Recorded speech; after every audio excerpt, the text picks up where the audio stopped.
So on three, 2, 1.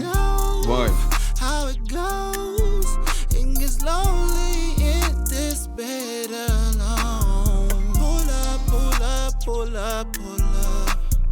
Pull up, pull up, pull up, pull up. Baby, you know how it goes. It gets lonely in your bed alone. Pull up, pull up. Hey Powerheads, welcome back to another episode of the Power Watch. And joining us on the mic as usual, Eric E. Etherly, and we got our new guest star, Kareem Ali, hip hop artist. What's up, Kareem? Hey Kareem, you want to go ahead and hit that flow a cappella? Okay, all right, we can do that.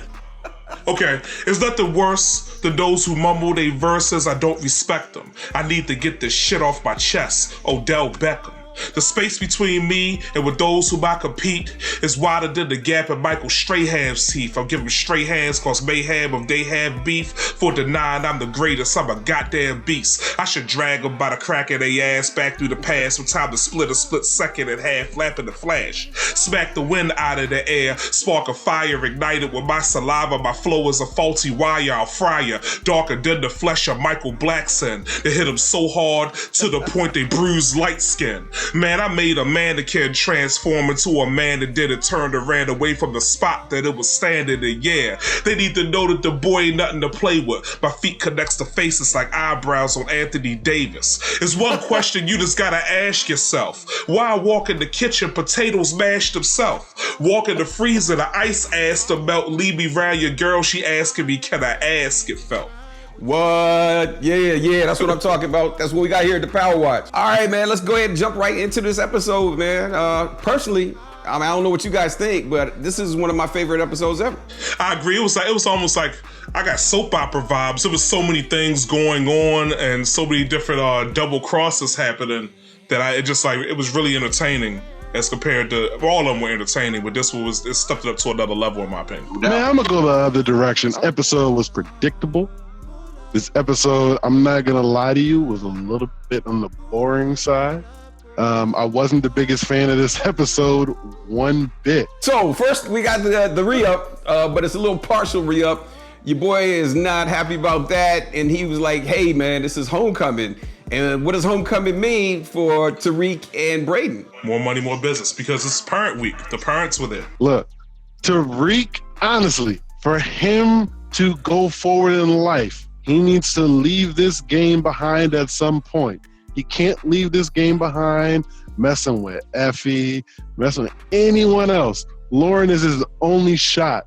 And every time he gets like right about that close, he somehow messes up. Okay. This is a financial opportunity awaits the duo, the dynamic duo, Batman and Robin and whatnot, or Black Man and not them.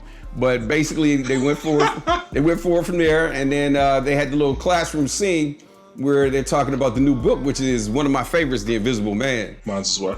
That's a little bit of an issue because it's time to go ahead and pry some more information out of Tariq. And who's doing that? Come on, we already know. Professor, I'm so jealous a lot.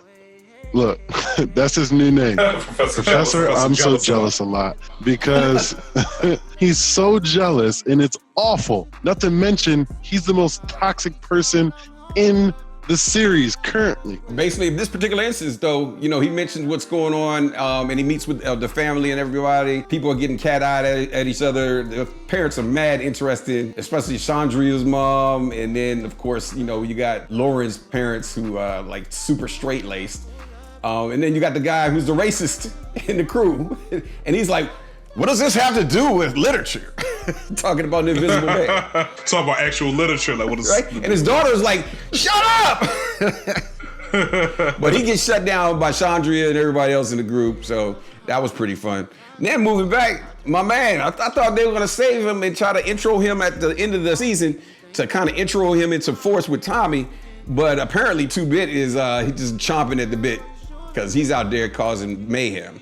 And he's out there sitting outside of whose crib? Who's he sitting outside of? Spanky's crib.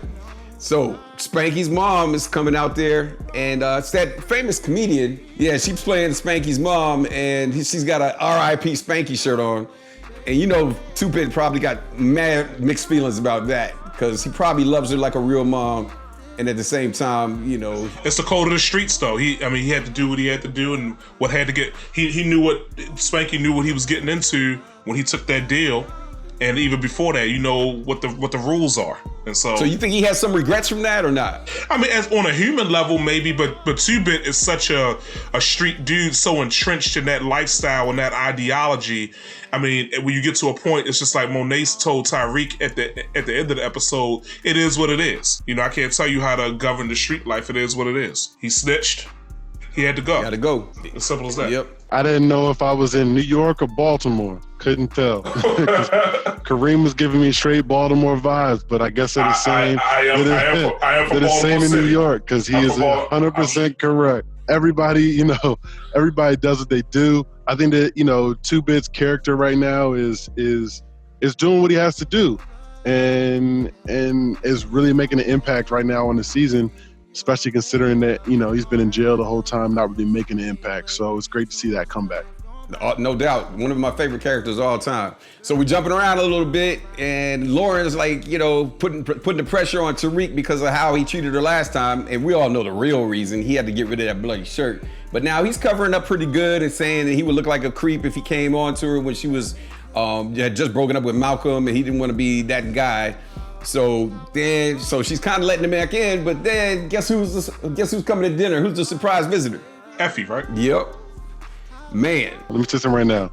Tariq might have the worst luck out of anybody I've ever met a day in my life. I'm not gonna lie. Done my own dirt. I'm telling you right now. I don't know how every single time he gets back, in Lauren's good graces, something negative happens. Like, this man is a professional at getting out of the situation. You heard him. He said, I don't want to be that guy.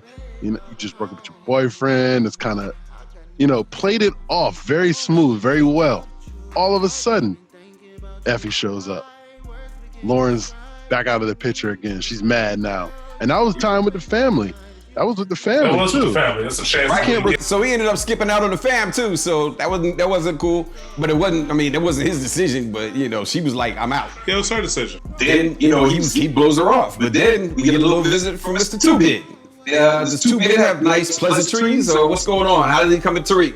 He came very aggressively with guns blazing and forearm to throat. But still, very controlled. He just, he wanted his money. A little bit of extortion, nothing like a little extortion to get the blood pumping in the morning. I liked it. I thought 2-Bit was gonna end up being killed at some point because I feel like all Tyreek has to do is let someone know, like the intimidating light-skinned dude in prison that's running everything. Don't come at light-skinned dudes. That's first No problem with light-skinned dudes. I'm just saying he was intimidated. We're not going to do this on this show today. First things first, 2-Bit punked him. First of all, if I were Tariq in that situation, I would have either handled 2-Bit or I would have gone to Kane. I'd have found Kane some way, somehow, and been like, hey, I know you're looking to get back in, because at the end of the day, that's what Kane's looking to do, right? He's on the out right now. I'd have said, look, take care of this problem I got right here, and I guarantee you tell Monet I took care of this to make sure that Tariq was good and that the product was going to continue to move. You know what I'm saying? I think Monet would have welcomed him back in versus his approach. I don't think so, because Kane, his hubris and his ego is so bruised with the fact that that Tyreek is preferable right now. I don't think he would have tried to help him.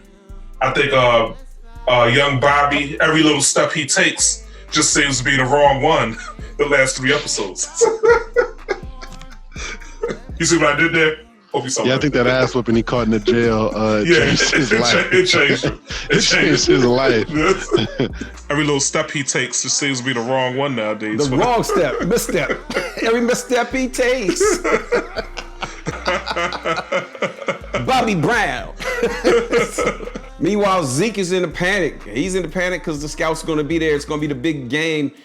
He apparently he got back in to starting position. He was able to join the team again, which, I mean, how did they slide that by us? I think they should have rolled that in there too. But now suddenly, it's the big homecoming game. Well, he's the star player of the team, so it's pretty much understood that he's going to be in the starting position. I feel like it just but he wasn't because he was on his academics. But Tyreek had been writing his papers at any point in time. If they could, because that basketball teams or football teams, they bring so much money to schools. They're going to cater to those guys. They just need him to have a C- average. We don't have to deal with that. I thought he was a little bit of a chump for not having the heart and the Mamba mentality to go out there. He run into the little super pretty big foreheaded girlfriend. What's her name again? You gonna call her the big headed girlfriend? She's cute though, right? Yeah, most pretty girls got big foreheads. So if they got a large forehead structure and the circumference of the radius equal to pi, you can see it. They're a 3.14 whore. You feel? You see what I did? No, I'm gonna say this though. As a former college and pro athlete, right? Zeke ain't built like a killer. So I'm gonna tell you something right now. You tell me right now, all these scouts gonna be in the gym. Lunchtime. I'm gonna tell you, the next day for a game, I'm gonna tell you something right now. I'm gonna be the far away from my girlfriend as I could possibly be. Far as well. I am focused.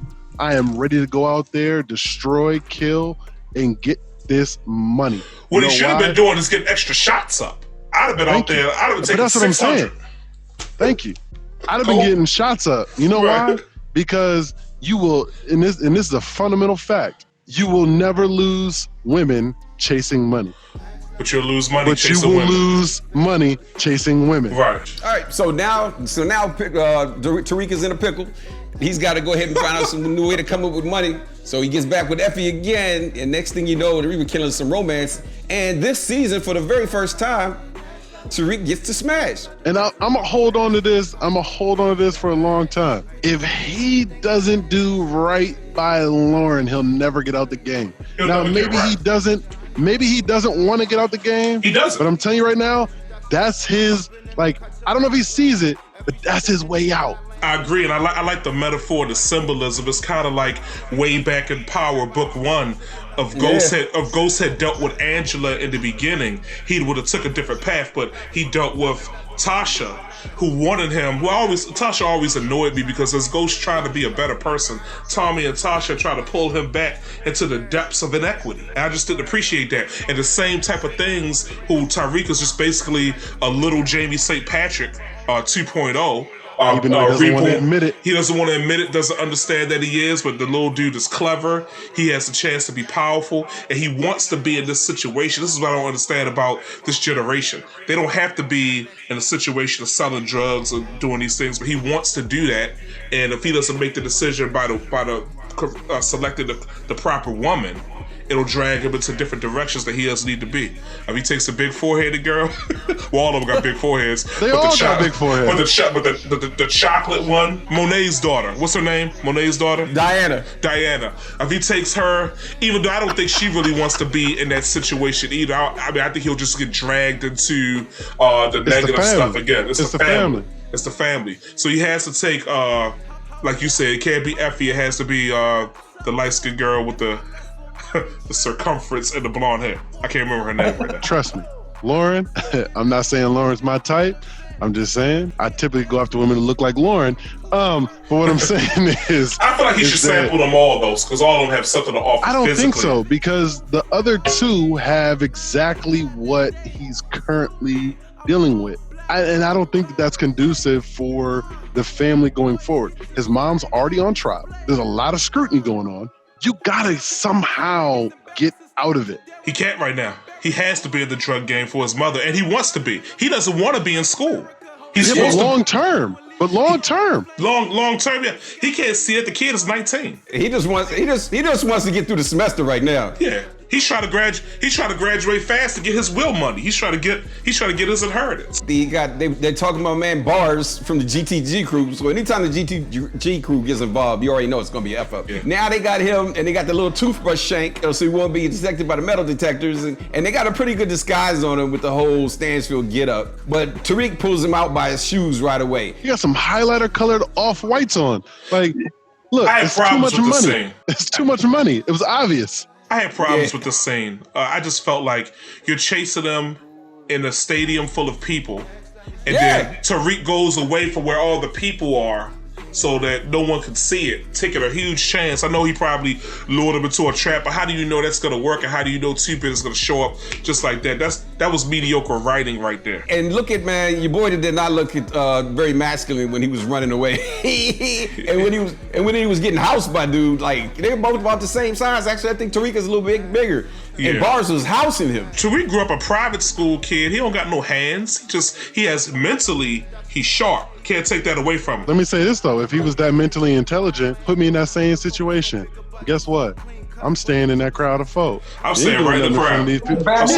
You're not doing nothing in front of all these folk, in front of all these people. In the crowd. Yeah. I'm staying right in the crowd. Guess what? I don't got to fight you.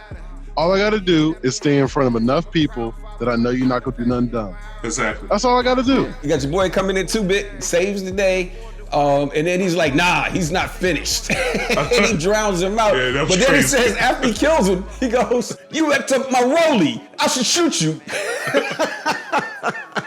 That's some typical 2-Bit madness right there. But the crazy part about it was that's Ghost Rolex. So let's not forget that's Ghost Rolex. That's not 2-Bit's Rolex. That's Ghost Rolex. In the words of the great Tiny Zeus Lister, it's my rollie now, punk. R.I.P. Yes, that was my dude. No bad Devo's in the house. All right, cool. Of course. Yeah, so then, they're shooting around the messages, and now Kane's in hot water with the GTG, which ends up being hilarious. Then they're like, okay, well, I'm coming after the Tejada family. And actually, it was and this is probably their most ingenious move of their entire time on Ghost Book 2. And that was to go after the one who's going to hurt Monet the most, which is the superstar for the family.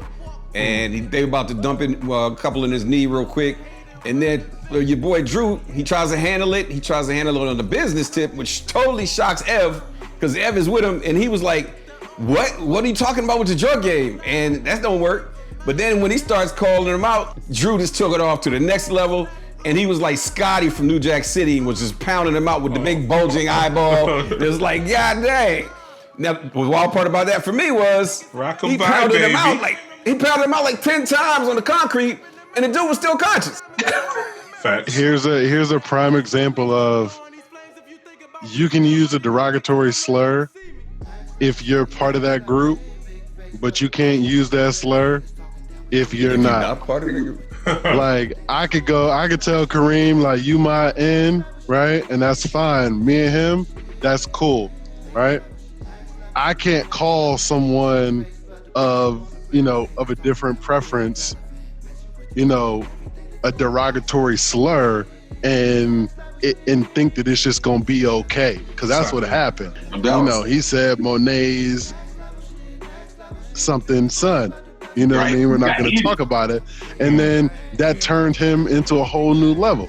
Y'all remember that scene in New Jack when Scotty was beating on Nino Brown? He was like, I want to shoot you so hard. Yeah. But yeah, then moving forward from there, man, it got kind of crazy. So, Drew goes to tell Monet what really happened. And to me, I was kind of shocked. I was like, well, maybe she's not really listening to what's going on here. Because she got at him like she was Lucius Lyon or something like that. And dude, if he hadn't gone ahead and chased it after Everett, he wouldn't have been on the scene to save Zeke. Drew sugarcoated it, and he didn't really explain, like what happened. And he took the whole blame for it. And so she was like, well, basically she looked at it like, why are you putting Zeke in this situation? Yep. And it wasn't his fault. How could she rationalize that decision? That he went up there and Zeke got threatened by some gangsters because Drew was up there? Because he wasn't willing to drop the dime on Kane. Had he dropped it on Kane? No, but I'm saying even if without him dropping on Kane, how does he get that it's Drew's fault? With the information that she has, right? She has A plus B equals C. She's got A and B and she knows C, but she doesn't really have, what happened. Like, she thinks she has A, B equals C, but what she's missing is the fact that A is really Kane sent the GTG after Tariq, but that whole part Dre left out. She thinks that Drew left out. I'm sorry. She thinks that Drew brought the situation there by going to where he wasn't supposed to be at the party in the first place to see his lover. Because he's so motivated by that, he shouldn't even be there because Monet works very hard to keep Zeke away and disassociated from what she compartmentalizes him because his whole life should be basketball and they want to keep him away from family matters. No, you're 100% correct. And that's exactly what it is. Yeah. She's trying to keep Zeke insulated, and she's like, "Why were you even there?" Later on, she does find out, and then she has to change the ways, doesn't she? She does. She tells Kane to go on about his day, and he's not welcome in the family anymore. And, Diana hands him some money. That was a tough scene to watch. I'm not going to lie. That was tough to watch. That was a very tough scene to watch. I love the sibling love. But it was tough on everyone. Everybody. The Monet mother was hurt. Yeah. Monet was hurt. Kane, Drew, Diana. Everybody is hurting in that situation. You know it. I love the sibling love. Like, they love each other. They really do try to stand up and stick up for each other. Even when they do wrong. Even when they do wrong, they're like, all right, you're my brother, you're my sister. Now, Drew just pulled up on him, and he told him, like, you're going to have to end it. And Kane did go to take out the GTG, but then he started thinking, it's like, I'm going to be stuck out here in the street. I don't know if they're going to let me back. I keep messing up. Yeah. I have nowhere to go. So let me just go ahead and get 50% of GTG after I kill these other two knuckleheads. He got to get something. I mean, he's thinking ahead. He is a street dude. One of the points I want to make, it just seems interesting. It's kind of disheartening that the family dynamic of them, it reminds me of season 3 and season 4 of The Wire, where you could be indoctrinated into this life as a youngster, not even wanting to have anything to do with it. And, just from one generation to the next, from drug dealer to drug addict, it just keeps on going, a cycle. Like some of these kids were just, they were taught this system and they never really had a chance to do anything else. And whenever they tried to, like Diana, when she had the skills to play basketball, she could have went to the WNBA. She could have played overseas. That could have sparked a career in something else. She could have ended up owning some businesses when she came back with the money she made. But she was told that doesn't make enough money. You can't go to college. You can't pursue that. You have the drug business is family business, and this is what we do. And that's unfortunate. Drew clearly wants to be doing something else. Zeke is the only one that has a chance, so they leave him outside of it. Kane probably is the only one who doesn't have those other skills, but we don't know if he does or not because he never had a chance to explore it. He probably just always wanted to be like his father. He always wanted to be in that life because that's what he saw. And I find that Kane got thrust into it. He got thrust into it, and I find it to be unfortunate. If you look at season 4 of The Wire, you see some of those kids like Namon and stuff like that they didn't necessarily want to be in that situation, and they didn't even have the heart or the fist or the fortitude, the makeup to want to be in that and walking around Park Heights selling drugs. But it was passed on from father to son, and the mother was supporting it, and it was just like, you have to do this or you're less of a man. Your manhood and your valor is tied into the street life, and so you have to do it. But that's a systemic issue, though. It's a systemic issue. And the systemic issue, part of it is that unfortunately our culture decides that we will celebrate that. We will celebrate the guy who comes home from jail after doing a bid for selling drugs and guns and all that kind of stuff, right? Exactly. And so what you see these guys who, these young boys who grow up in environments where the biggest praise they've ever seen in their entire life is men who come home from jail. Exactly. And so what did they do to get there to then be able to come home to get that praise? So then they're like, all right, cool. I don't care. I'm going to go out here. I'm going to sell these drugs. I'm going to do this. I'm going to get this money. Worst case scenario, I go away for a little bit and I'm a king and I'm praised when I come back home. That's the issue. Exactly. You just got to make it back out, though. Yeah. I know people didn't make it out. Some people are okay with going out in the blaze of glory. Yeah. Like Bishop and Juice. You know what I'm saying? Yeah. So meanwhile, we're up to Tariq, man. He's running for his life and whatnot, and he calls to Tasha. He's panicked. He's like, "Ma, they're trying to kill me." And then they had the conversation, and then Tasha makes the big gangster move. She calls up Lorenzo. I know. What you're never supposed to do. And she tells him what? She said, if you hurt mine, I'm gonna do everything in my power to make sure yours hurt too. That did not help with her queen pin case. I'm gonna let you know something right now.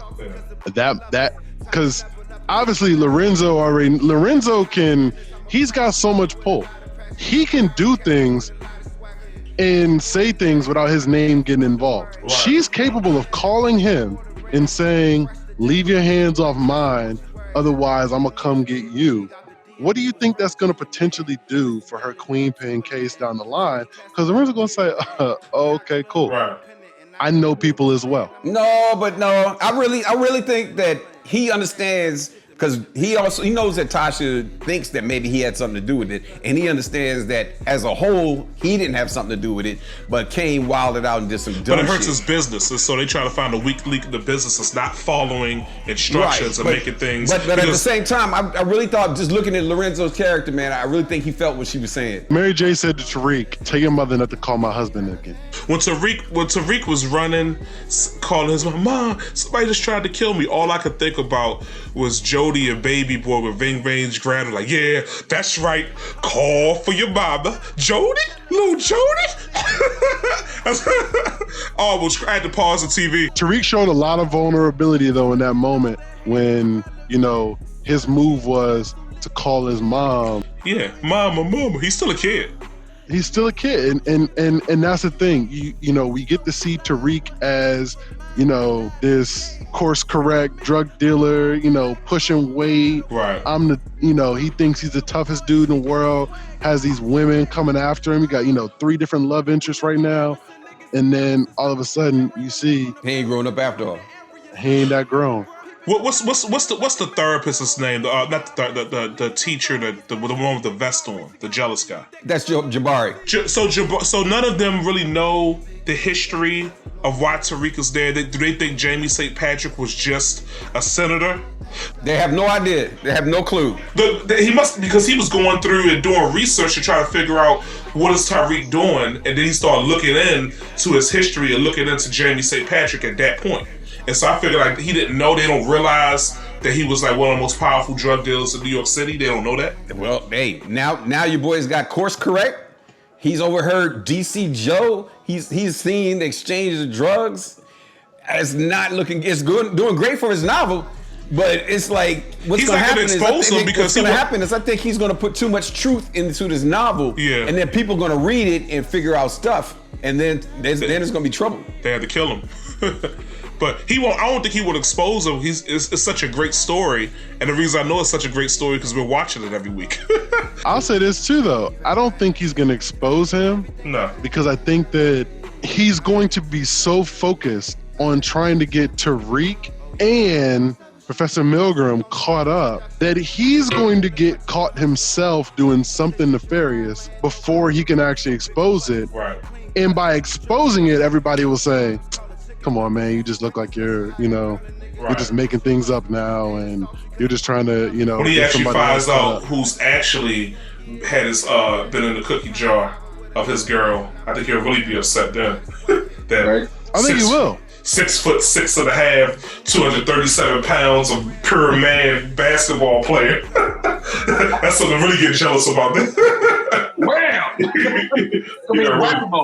And he doesn't want any smoke with Zeke at all. Not knowing that Zeke is softer than the other side of the pillow. Yeah, Zeke is so soft. Yes, he is. Zeke is so soft. When he gets drafted, he'll have a mediocre career in the league, in the fictional NBA or whatever it is in that power world, because I just don't see any type of mental toughness. He doesn't have it. He ain't no Jordan. He like the Ball brothers. They're immensely talented, but ain't got an ounce of killer in none of them. Yeah, he doesn't have too much doubt, too much second guessing himself. He needs to do some mental training. He going to his older girlfriend for counseling because the scouts are there. I mean, it's okay to be nervous, but go out, do the work, and that'll eliminate that fear and that hesitation. Go out there, put some shots up. He dropped 40 though, so that was good. So the talent is there clearly. Let's take a little side avenue real quick and talk about somebody who I think days are numbered. Who's that? Trace. He's already doing so much coke that he's busting out his nose. He stole all those other drugs, and him and his boys party with him. Yeah, he's gonna OD, bro. I don't think he's gonna OD. I think somebody gonna kill him. Well, his days are numbered. Because he gonna get high and talk too damn much. I agree. That's a good point, bro. That's a good point. Get high and talk too much. Whatever happens, he gotta die. I say he's up next. Is he up next? But if he does die, how does that affect his brother? Depends on how it happens. Yeah, exactly. I think Braden might be the one to do it. Ooh. Because he might start talking too much. Bro, Eric, I think you might be onto something. I think that's. Braden don't want to go to jail over his brother. He don't even like his brother. I think Tariq should have. Once he started telling Braden the truth, he should have continued telling him the truth. He should, if he had just been honest with him about the issue of why he had to sell the coke, it would have been more understood. But he's got too much ghost in him. Too much ghost in him. Yep, because he's got to remain in control as much as possible. So he figures if he tells anybody the absolute truth, then they can hurt him. Let me ask you this: in a fictional matchup, Ghost in his prime and Lorenzo in his prime, who's more powerful? Ghost. You sure? Because Lorenzo is getting people beat up from the inside of a prison. Are you talking about powerful in the gangland way, or are you talking about powerful like physical? Not physical, not hand to hand. I mean, like Lorenzo just seems like he has a lot of power from behind bars. Yeah. Kareem, let me ask you a question. How many people Ghost killed? A lot. With his bare hands. A lot. And realistically, ain't never seen the other side of a cell. Ghost is ruthless. He's ruthless. He's not crafty. Ghost is ruthless. Ghost is a stone cold killer. Do y'all remember when he killed the heads, the mafia heads? Yeah. All of them. And the only one he couldn't kill immediately was because he was locked up. But we don't know what type of monster Lorenzo was before he got in prison. I thought it was totally I know what type of sucker he is. He's in jail. That's what I thought. It was totally unrealistic when he fought Tommy and it was like a draw. I was like, this is some garbage. Because this dude knows martial arts and all sorts of stuff. Remember when he went to that dude's wrist in prison? Tommy got crazy too. Tommy came up with him. Tommy crazy got... Tommy might not know martial arts, but Tommy is crazy. And Tommy, crazy people like that don't feel pain. So yeah, Tommy's like an all-pro middle linebacker. He just goes at it all day long and doesn't really like... That ain't gonna be technique, bro. That ain't gonna be technique. Do you think Tommy's ever coming back? Do you think he'll come back at some point? He's gonna have his own show. Oh, yeah, shit. Tommy's gonna have his own show. So and my prediction he doesn't come back in this show though. My prediction is that 2-Bit links up with him on the new show because they worked together well in the past. But yeah, Trace, I don't know, his days are numbered. I'm gonna be real too. I don't know how many more times Tariq can blow Lauren off the way he has and keep her around either. And the problem is, I think that like she's got, unfortunately for him, she's got something that allows her to keep getting close. And that's not the type of woman you want to hurt. You sound like you're speaking from experience, brother. Who have you heard? Nah, not at all. I'm just saying, I'm looking at the show and I'm just saying. Some people, I'm looking at you. You say you hoop for you played for Loyola, right? I may or may not have dabbled and played. I know what you are. What am I? I'm just saying. That's not the woman you want to hurt, because she seems like the type of woman that will get in close with you again to learn whatever she needs to learn to bring you down. I don't think so. I think she'll be down for him. I don't think she'll bring him down. I don't think so. Ain't but so many times you can keep bringing all these other women around before she's like, you know what? It's not even his fault though. They just show up. It's really not, but she doesn't know that though. I agree. He is a victim of poor circumstance. I think old boy needs to get a ring on the front of his door. So he can see who's on the other side. He need to figure out, he need to move off campus. That's what I say, he need to move. He need to go. So you don't know where he is. It's fine. Really easy. He needs to go. But hey, guess what? Here's the reason why I say she's spiteful like that. Because she told 2-Bit, oh, yeah, you going up there. She already knew. Like, she didn't trust that man. She knew that wasn't his. She sure was in his biz, wasn't she? She was like, you looked too young to be somebody's parent. Yeah. I was like, wow. And that's why she was like, oh, you're going to see Tariq? Okay, cool. Right this way. What smoke you're going up there with. That's why I said that is not the type of woman you want to hurt. You gotta leave that woman alone. But we're getting close to the end right now. The situation that Tariq finds himself in is that somehow he's alienated Effie, and I'm not sure exactly how that happened. He's alienated Effie. He's alienated Braden.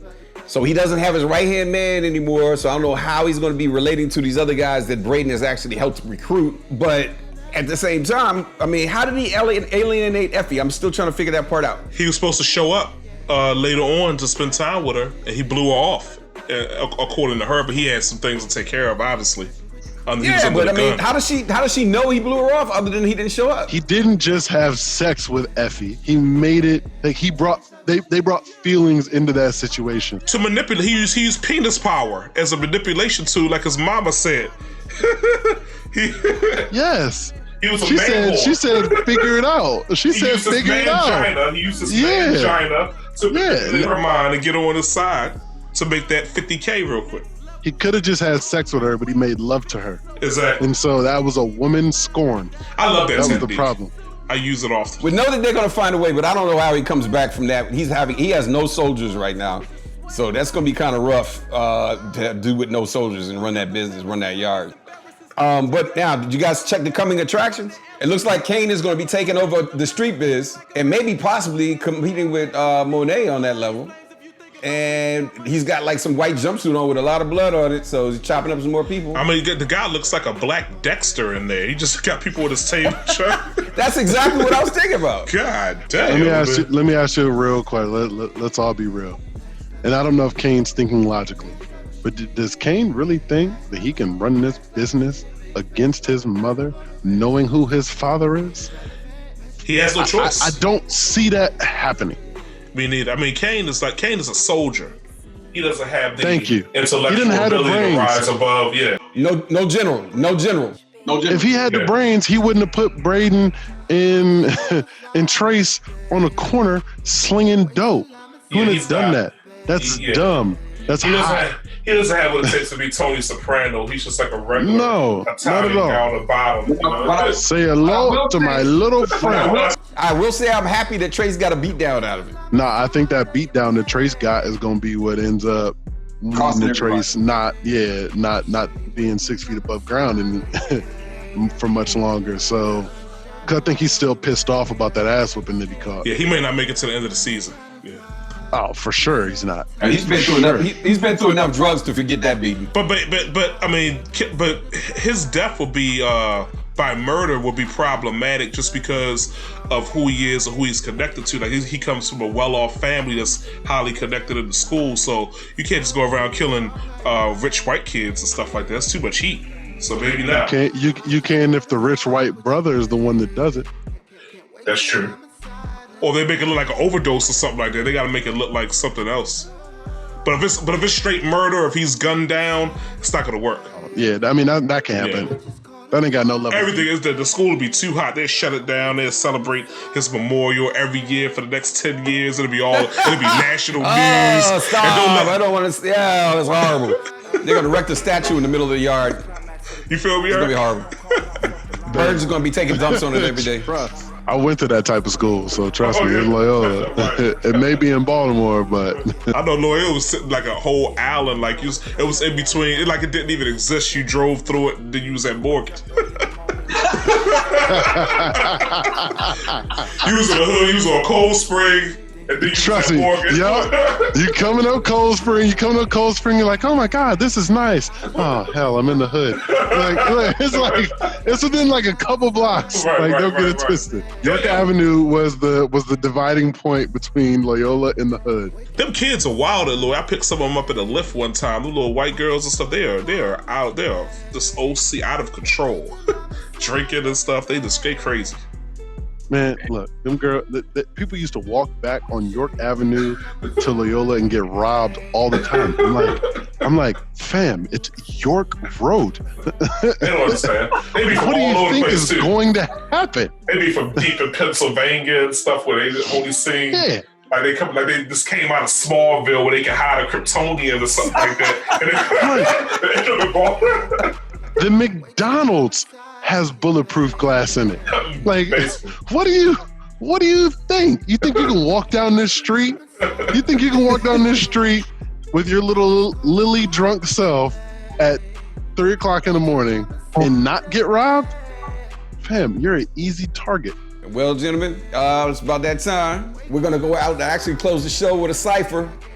So you ready to do this, Kareem Ali? Sure. Let's get it done.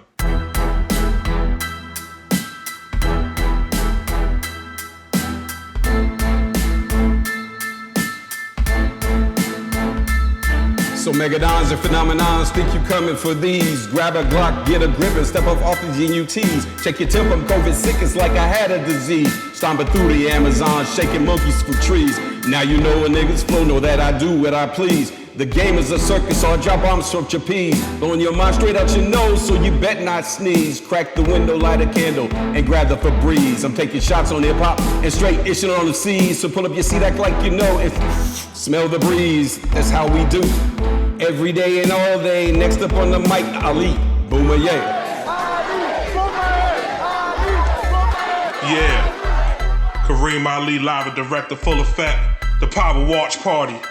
Check this out, y'all. One time, look. Okay, here we go. Real hip-hop is back in the place, man. Y'all soft, I punch a baby in the back of the face. My syllable rap vernacular, I master spectacular. Got a backhand slap for any whack rapper that's lacking a fundamental level of skill to talk shit, but could never back it up. I'll stuff your chump ass in the trunk of a stolen Acura. Look, I'm so fly the way I flip these words that my skill so high above yours I can shit on birds. I take rappers, shake them, evaporate them, the vapor, break paper, rip rocks. I will punch a hole in your soul, strangle my own shadow, the chokehold to it folds. Infections I'm spreading, my verbal venom's injected directly into your rectum, leaving every victim in shock. If C's was quarantined, I bring the whole scene to a stop. You was never on my level, I'm level in city blocks. You would have a shot with a Glock, ain't no sneak attack in the ock, cause that black fist might shoot out my back like Eddie Brock's. I'm rocking, knocking them out till they pupils are popping out. Fraction their eye sockets till it drops like Fetty Wops. All right, Power Heads, here we go. We're at the question and answer segment, my fave. So, first up we have Brian, coming out of Virginia. What you got to say, Brian? Hey, what's good, Power Heads? It's your boy, Brian. So it seems like 2-Bit has a heart of gold, like he shows Spanky's mom, but like at the same time, he's turning around threatening Tyreek. Like, is he trying to run his business dry so that Tyreek can't pay Tasha's lawyer? I don't know. Tune in. Yeah, there's the dilemma with 2-Bit, man. I just don't know. I can't figure out the character because he's super smart, number one. And then, like you said, you know, he was very caring with Spanky's mom. You know, that was his day one. He followed the rule of the streets, so he had to get rid of him. But at the same time, he's always looking out. So that's one end. And then he goes straight from there to menacing a teenage boy at gunpoint and punking him for money. Now, how did he know he had money? I guess he assumed because he was Ghost's son or something like that. But either way, you know, he puts the pressure on him and he's getting the money out of him. So this guy's going a couple different ways. And I'm wondering, is he gonna eventually see eye to eye with Tariq and maybe they'll work together? Or is he going off to be with Tommy? Where are we going with this? Because we're getting towards the end of the season, so I think he's probably going to spiral over to Force, which is Tommy's new joint. But I'm wondering, when is that going to come out? Because we have no word so far. So come on, let us know what's up. So next up, we got Paul Blake coming out of the DMV. Detroit Lions fan. That's something new. What you got to say? Power Watch fans, what's going on? Just want to drop by and leave a little comment. Want to know what's going on with this cat, Professor Jabari. What is he doing other than breaking man code? Following Tariq around? Tariq is a kid. He's a grown man. Trying to delve all into his personal life. It's crazy. Jabari needs to fall back because what they say, be careful what you look for. You may just find it. All right. Peace out, y'all. As always, Paul Blake hilariously putting it down. Got the man code involved. You're following a kid. You're a grown man. Oh man, he just puts it down to the very essence, the very core. He gets down to the point. So I completely agree with him. Jabari is going out like a punk in every way possible, especially when he's pouting in the car. Not feeling that carrot at all. He's getting like left in the dust by your girl VWAT, Professor Milburn. It's not looking good. He's plagiarizing off of Tariq's life. He's following him around. He knows too much. What's gonna happen to that dude? He's not long for the earth. What do you think? All right.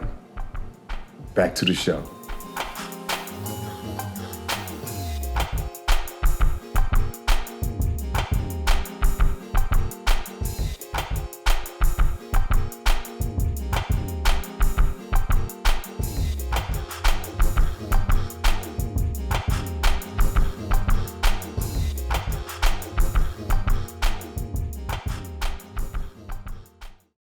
Oh, again? Okay. All right, we could do that.